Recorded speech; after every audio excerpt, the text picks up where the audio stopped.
Let me tell you exactly what is sitting in your local garden center right now. Row after row of annuals dressed up in full bloom, looking absolutely gorgeous, practically begging you to take them home. Petunias, impatiens, marigolds, begonias, all of them stunning. All of them scientifically, biologically, completely committed to dying before your first frost. And you will buy them because they look incredible in the store, because nobody stopped you and said, hey, that $14 plant has about 11 weeks left on this earth. Nobody said that. The garden center certainly didn't say that. They need you back next April. Here is the number that should make you put down your coffee. The average American household spends between $400 and $700 every single spring on container plants. Every year. Same containers, different plants, same result. And by Labor Day, half of those containers look like a crime scene you are trying to forget about. That stops today. I have 9 perennials for you. 9 plants that go into a pot once, survive everything your climate can throw at them, come back every single spring looking better than the year before, and this is the part garden centers really do not want you to hear. They actually perform better when you neglect them. Not tolerate neglect, reward it. We are going to cover all 9, and I am going to give you specific USDA zone information throughout because your zone changes everything. Before we get into plant number 1, drop in the comments right now what state you are gardening in. I read every single one and I want to know where this community is growing. Let's get into it. If you are tired of replacing the same dead plants every spring, subscribe right now. I put out practical container gardening content every single week, free, always will be. Hit subscribe before we go any further. Plant number 1, Sedum Autumn Joy. There is a reason this plant has been winning awards since 1993 and is still sitting on best of lists 30 years later. It is not nostalgia, it is because nothing has beaten it. Sedum Autumn Joy. And I want you to remember that name because the generic version called just Sedum at the big box store is a completely different experience, is a succulent perennial that stores water inside its own leaf tissue like a biological canteen. While your impatiens are collapsing dramatically after 48 hours without water, Sedum Autumn Joy is out there in the same heat, the same drought, completely unbothered, storing whatever moisture it absorbed last week and making it last. Documented field observations, and I am talking university extension research, not garden blog opinions, show established sedum surviving 6 to 8 weeks of zero supplemental watering in summer heat without permanent damage. 6 to 8 weeks. Try that experiment with a petunia and you will have a crispy brown sculpture in about 4 days. Here is what most container gardening content gets completely backwards about sedum.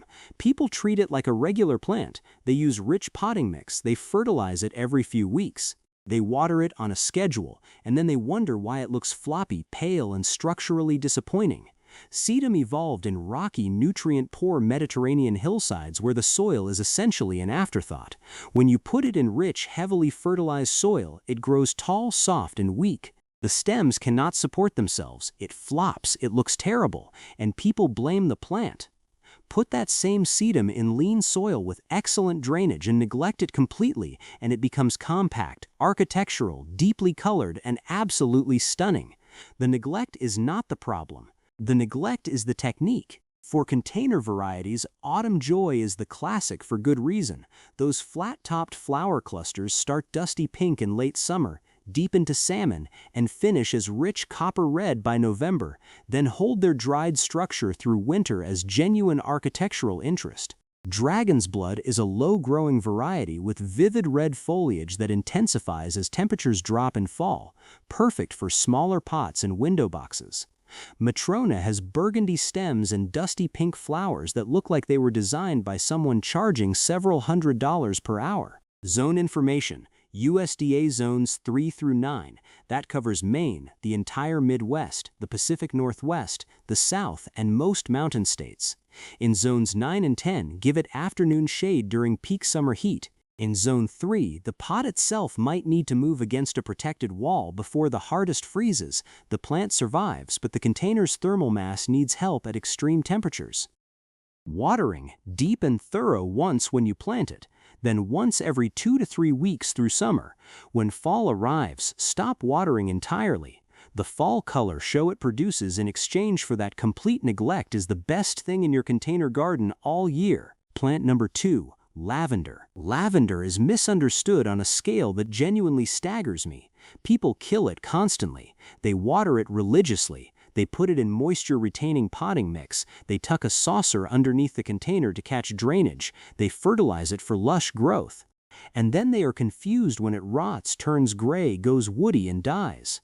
Every single one of those things is the opposite of what lavender needs. Lavender evolved on rocky, sun-baked Mediterranean hillsides with almost zero soil nutrition and drainage so fast that rainwater is gone before it has time to become a problem.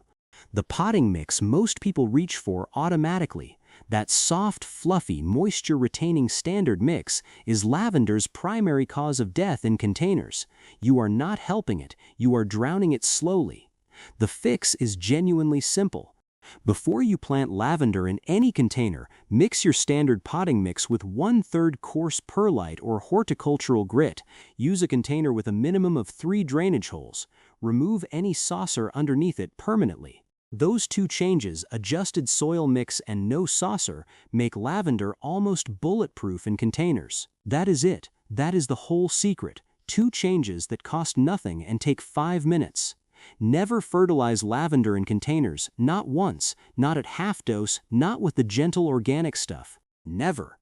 Rich nutrients produce soft, weak growth with dramatically reduced fragrance.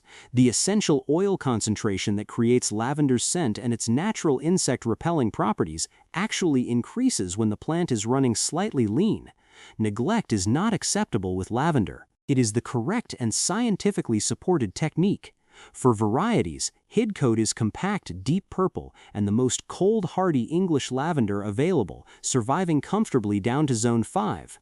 If you are in the South or Gulf Coast states, Phenomenal is your variety. It handles heat and humidity better than any other lavender and performs reliably across zones 6 through 9.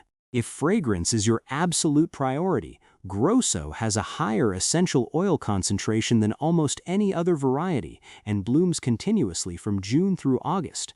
Zone information: zones 5 through 9 for most varieties. Zone 4 gardeners can overwinter lavender in containers by moving them into an unheated garage or protected space. The plant needs cold dormancy, not warmth, so the garage is perfect. One more thing worth knowing: move your lavender container to exactly where you spend your evenings outside. On warm nights, brush the foliage gently as you walk past.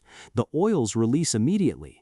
You now have a fragrant, mosquito-repelling personal atmosphere that costs $12 in a 6-gallon pot. Plant number 3, Russian sage. If you want a container plant that blooms from July through October, that is 4 straight months, by the way, while most flowering perennials give you 4 to 6 weeks, and you want that plant to require exactly 30 seconds of work per year, I need you to write down Russian sage right now. Perovskia atriplicifolia. The name is a mouthful. The plant is a revelation.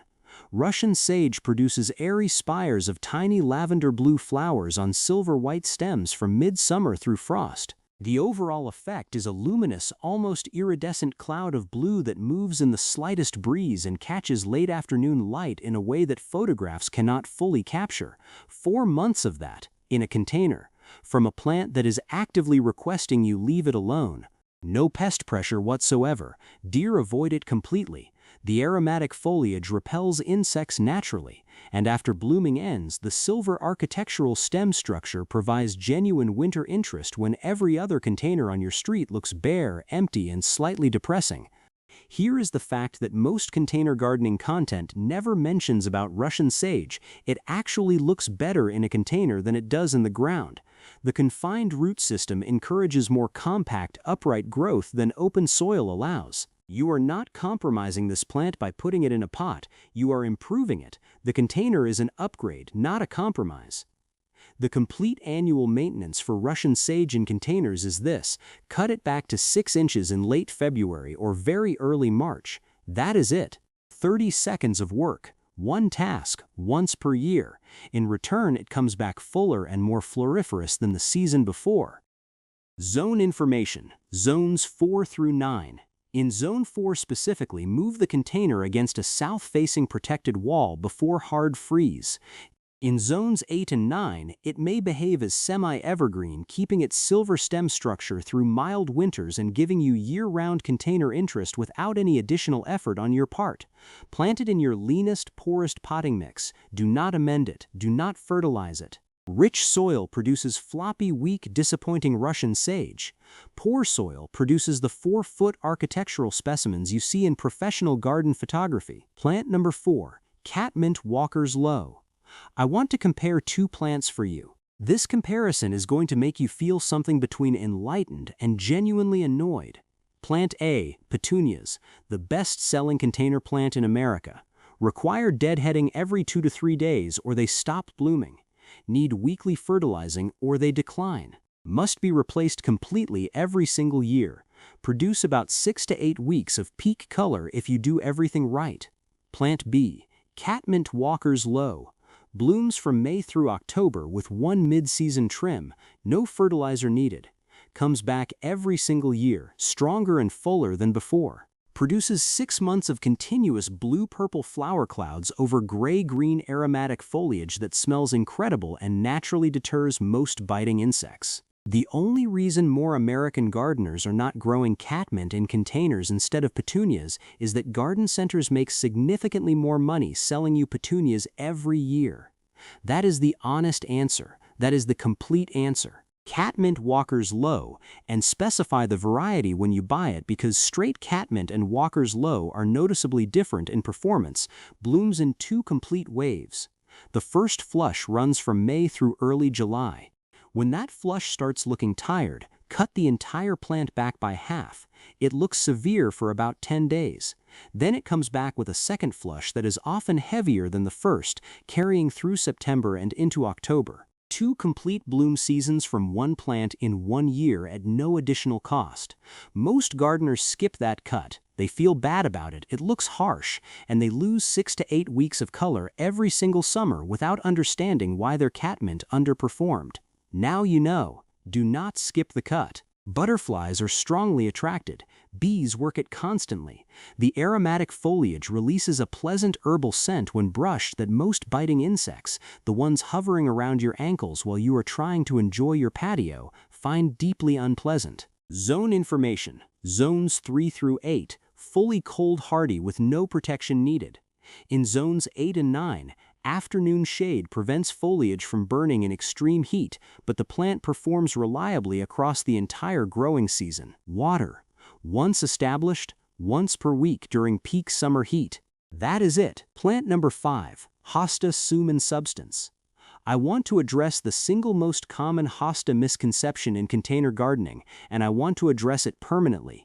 People believe hostas are a ground-planting plant, and that putting them in containers is some kind of compromise. A downgrade, something you do when you run out of garden bed space. The truth is the opposite. Hostas are actually more beautiful in containers than they ever are in the ground. Not equally beautiful, more beautiful. And the reason is specific and completely logical. When you grow hostas in the ground, 2 things happen that you cannot fully control. First, slugs. Slugs are the single greatest destroyer of hosta foliage in ground plantings. They eat through leaves overnight, turning that beautiful architectural foliage into something that looks like a lace curtain that has been through a shredder. Second, drainage. Hostas in poorly draining ground soil rot. They decline, they underperform. Containers eliminate both problems simultaneously. No slugs can easily reach container-grown hostas, and in a well-managed container mix, drainage is exactly what you make it. You control both variables completely. Add portability. Move them to your best display location in summer, move them to a protected spot before hard freeze, and containers are not a compromise for hostas, they are genuinely superior growing conditions. Sum and Substance produces enormous chartreuse gold leaves up to 18 inches across that glow and shade like they are lit from inside. One mature Sum and Substance in a large container is a statement piece that stops every person who sees it. Halcyon has powder blue foliage that is naturally slug-resistant and stays clean and attractive all season without intervention. Patriot gives you deep green leaves with crisp white margins that look hand-painted. Zone information. Zones 3 through 9, one of the widest cold hardiness ranges of any shade perennial available to American gardeners. In zones 3 through 5, move containers against a protected wall or into an unheated garage before hard freeze. In zones 8 and 9, morning sun only, afternoon shade is essential for keeping that foliage clean and undamaged through summer heat. A hosta in a well-managed container does not need to be replaced, ever. It divides naturally every few years. You separate it into 2 or 3 plants that go into fresh containers with fresh soil mix, and you now have more hostas than you started with at zero additional cost. I have container hostas entering their 9th year. The original plant cost about $4. It has now produced enough divisions to fill 7 containers. That is the mathematics of perennial container gardening that annual gardeners never get to experience. Plant number 6, Heuchera, Coral Bells. Stop right here because this one is going to rearrange how you think about container color. Every plant I have described so far produces color when it blooms. With Heuchera, the color is the foliage. It is there from the moment the plant breaks dormancy in spring until hard freeze in fall, or year-round in zones 7 through 9 where it stays evergreen. You are not waiting for bloom season. You have color in your containers from day 1, every day all season, with zero effort.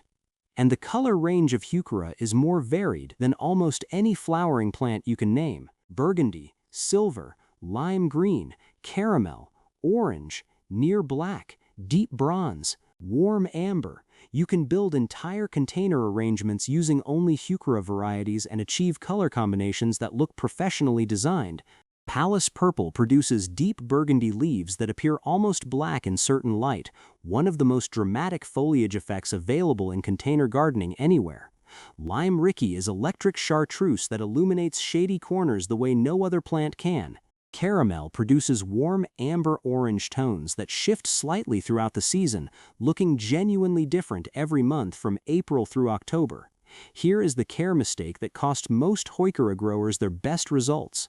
People put Heuchera in deep shade because they know it is a shade plant. The color then fades, washes out, looks dull, and they blame the plant or the variety. Heuchera produces its most intense foliage color in bright indirect light or 2 to 3 hours of gentle morning sun, not deep shade. The deeper the shade, the more washed out the color becomes. Move your Heuchera containers to where they catch morning light and watch the color intensity change within 2 weeks. That single adjustment makes more difference than any fertilizer, soil amendment, or other intervention you could make. Zone information. Zones 4 through 9. In zones 4 through 6, the foliage may flatten during hard freezes but rebounds cleanly in spring. In zones 7 through 9, it stays evergreen and provides container color and structure all 12 months of the year. Fertilize once in spring with a balanced, slow-release fertilizer worked into the top inch of soil. Beyond that, minimal watering when the top inch of soil is dry. That is the complete care regimen. If this is already saving you money, hit the like button right now.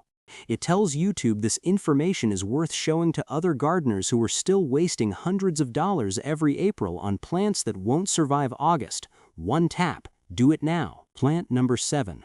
Black-Eyed Susan Goldsturm. There is a cultivar called Goldsturm. It has won more horticultural awards than I have time to list. University studies confirm it blooms longer and more prolifically than the standard Black-Eyed Susan species. It spreads through 2 mechanisms simultaneously: underground rhizomes pushing outward every season and self-seeding that produces free new plants each spring. And a single mature plant at peak flowering produces between 80 and 120 blooms simultaneously. Not over the course of the season, at one time. The mass of golden yellow against dark chocolate brown centers creates a color impact in containers that is almost impossible to achieve with any other single plant at the same price point. And it blooms from July through October, right when most summer containers start looking exhausted and finished. Goldsturm is hitting its stride. When your neighbor's containers are brown and tired in August, yours is going strong. When theirs looks skeletal in October, yours still has flowers on it with the first light frost touching the petals. Prairie Sun produces yellow petals with green centers instead of dark, giving a fresher, more contemporary look. Cherry Brandy delivers unusual copper-orange tones that set it completely apart from every other yellow-flowering perennial you own. Here is the wildlife benefit most container gardeners overlook. Leave the seed heads standing through fall and winter.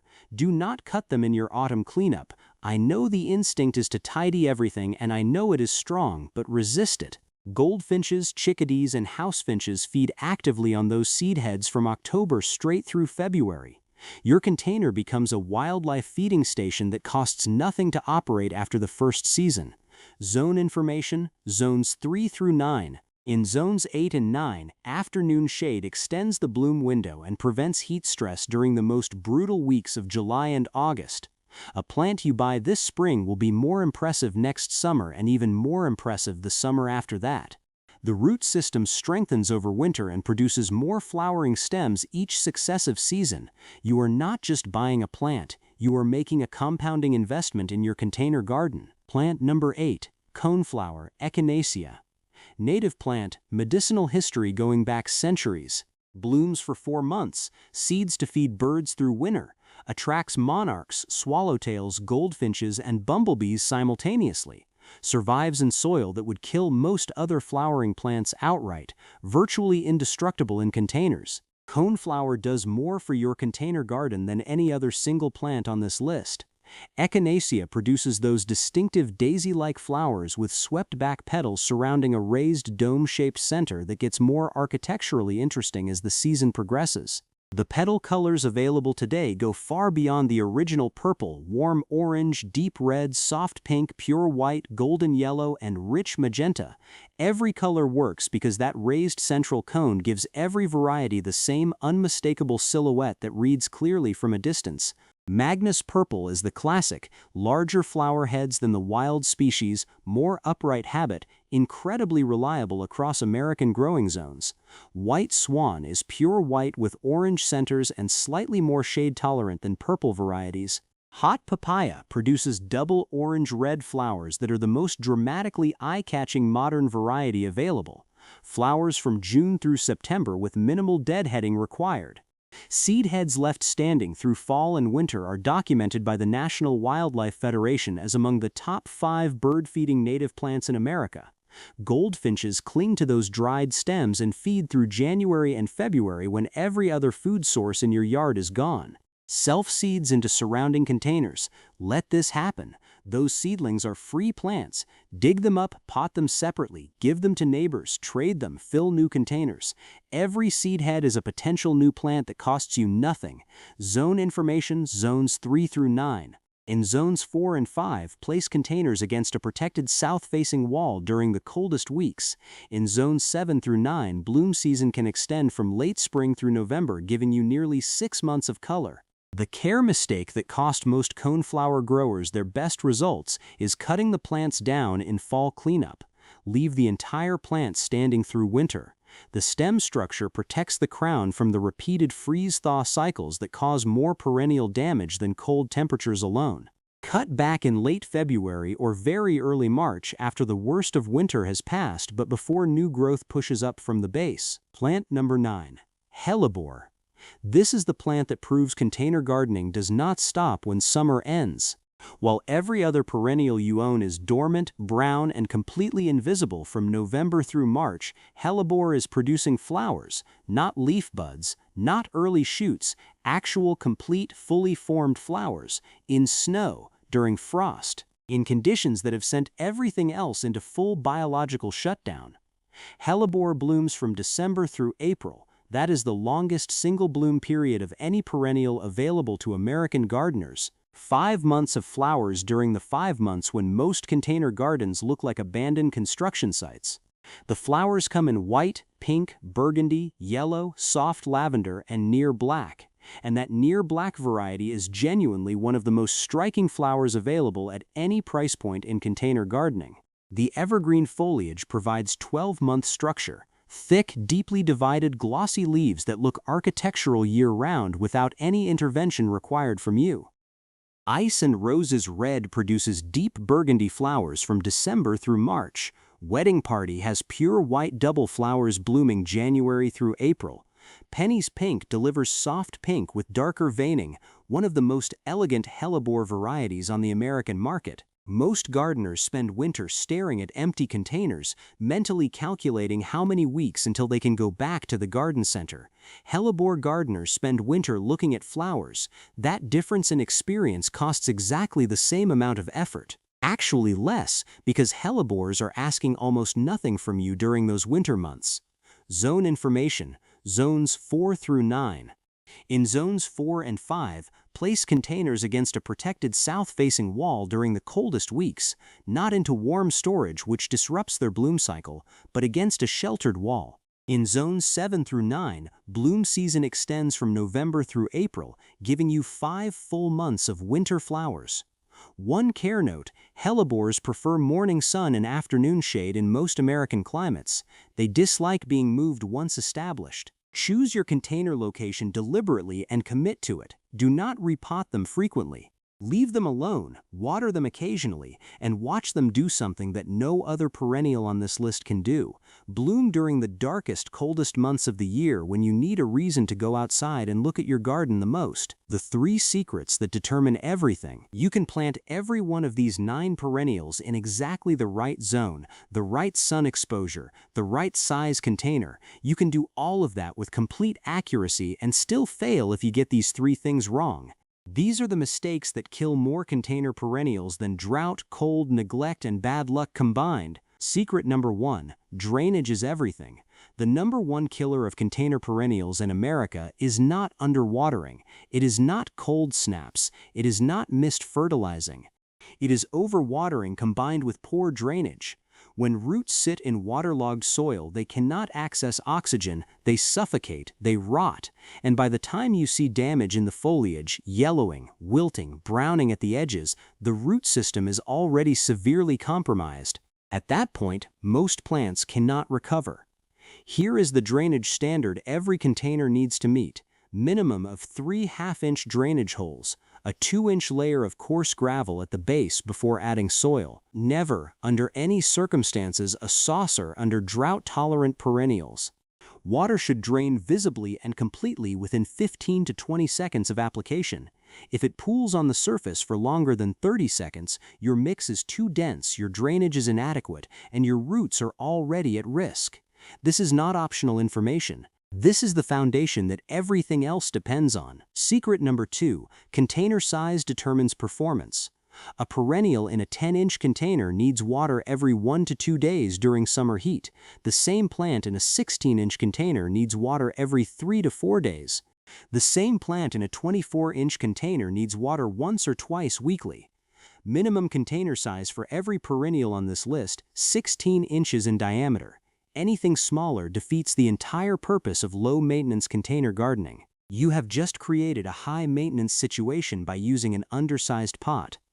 In winter, this matters even more. Small containers freeze solid. A perennial root ball in a 10-inch pot in Zone 5 has almost no insulating soil mass between its roots and temperatures that will kill them.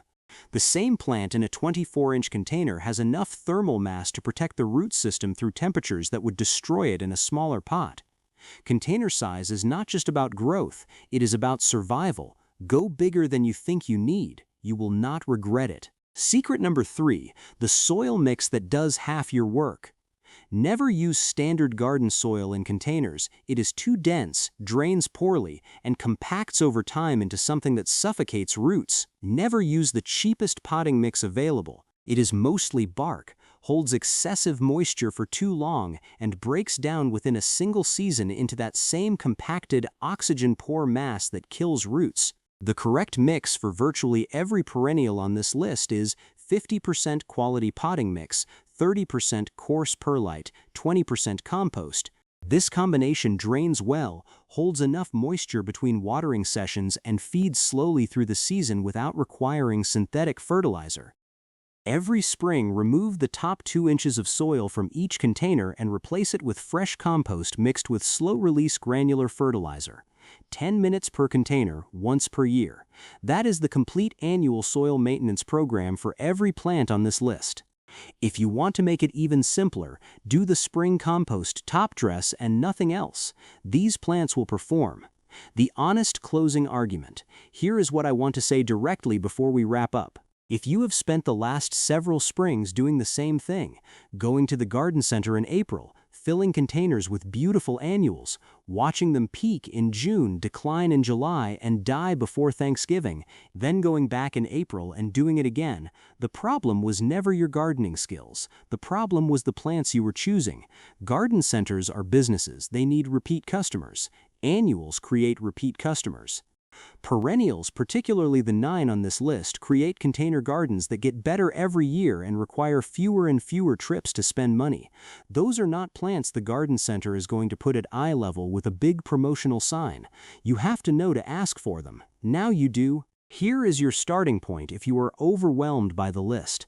Pick 2 plants. If you have a sunny container spot, start with Sedum Autumn Joy and Black-Eyed Susan Goldsturm.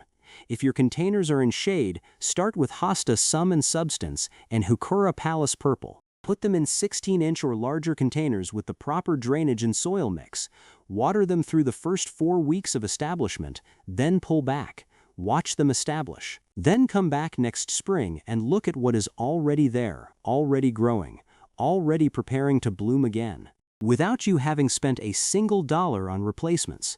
That is the experience annual gardeners never get. That is what perennial container gardening actually feels like.